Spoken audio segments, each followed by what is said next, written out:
Welcome back to Daytime. Well, you know, as the weather gets nicer, a lot of us start to think about trips, plan trips either for the summer or beyond. Well, if you're looking into 2013, possibly something on your trip list or your bucket list is to go up Mount Everest. Well, our next two guests have done just that. They were trekking up Mount Everest just recently and have just recently returned from their trip together with Bucket List Travel Adventures. Well, welcome to both of you, Tracy Reid and Tobi Day Hamilton. Thank you. You know, I think it's just cool to be able to say, hey, guess where I went on my vacation? I trekked up Mount Everest. I did that. But for the two of you, I'm wondering, starting with you, Tracy, what was it that drew you to this trip to Everest? Several years ago, I had read a book by one of the women who was in the tragic 96 the summit, and she had made it to the summit and returned safely, and I was so inspired by that. So I thought, I knew I couldn't go to the summit, but when the trip with Bucket List came up, I thought I can do base camp for sure. So that was my inspiration.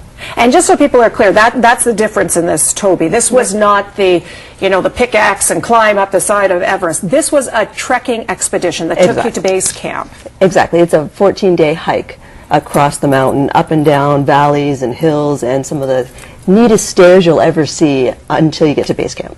And when you're talking hike, a little bit different than, you know, a Sunday afternoon along the Arthur Bean Trail in town here. This is something that you actually needed to prepare for, and I guess research comes into play here too, knowing a little bit of what you were in for. So how did the two of you prepare then for your trip to Everest?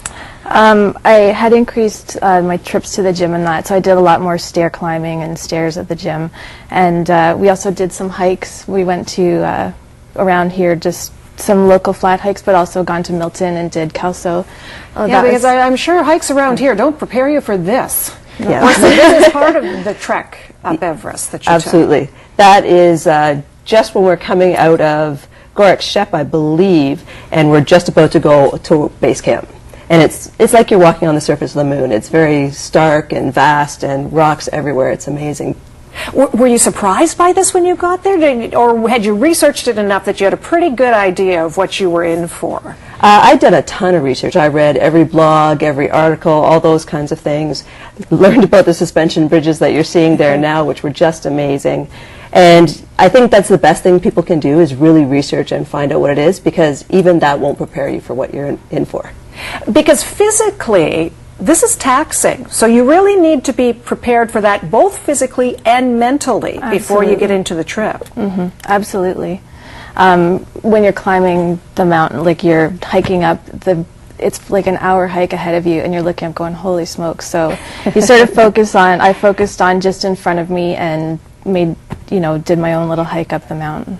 Well, and you're together with a group. There was an entire group that did this trek together, and I'm sure at some points it was that whole group mentality working together to get you up some of the tougher points. Absolutely. And for me, I got altitude sickness in the first 3 days, so that the group really helped me along. Some of the people stayed back with me and said, come on, you can do this, 5 more steps and we'll take a break and we can get to the base camp together.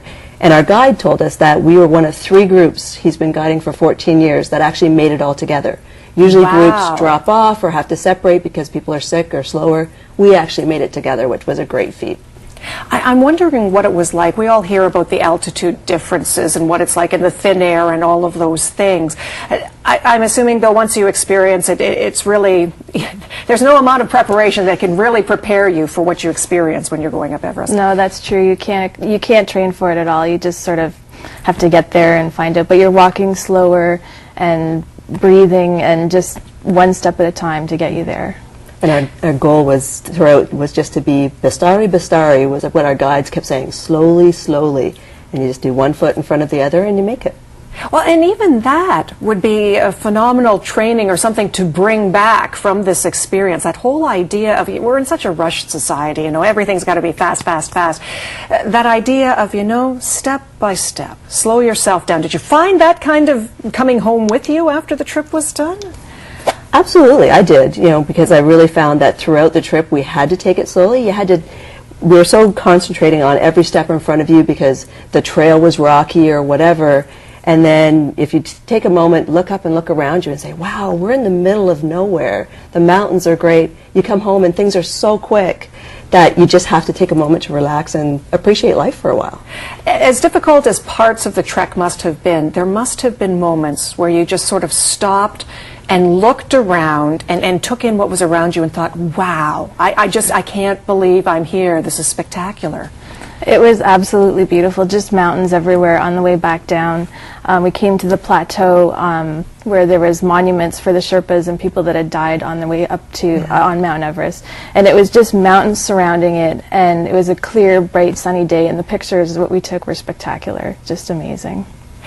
So what were some of the best moments for you on this trip? What really stands out in your mind? There's one image that stands out for me. It's when we were coming out of Namche Bazaar and you turn the corner up a vast staircase and you see the Hillary Stupa, which is a temple dedicated to Edmund Hillary and Tenzing Norgay, and Mount Everest is behind you and Lhotse and Napse are on either side, and it's just an amazing view where you have to take a breath and go, wow, this is amazing. And when I think about the trip, that's the image that sticks with me.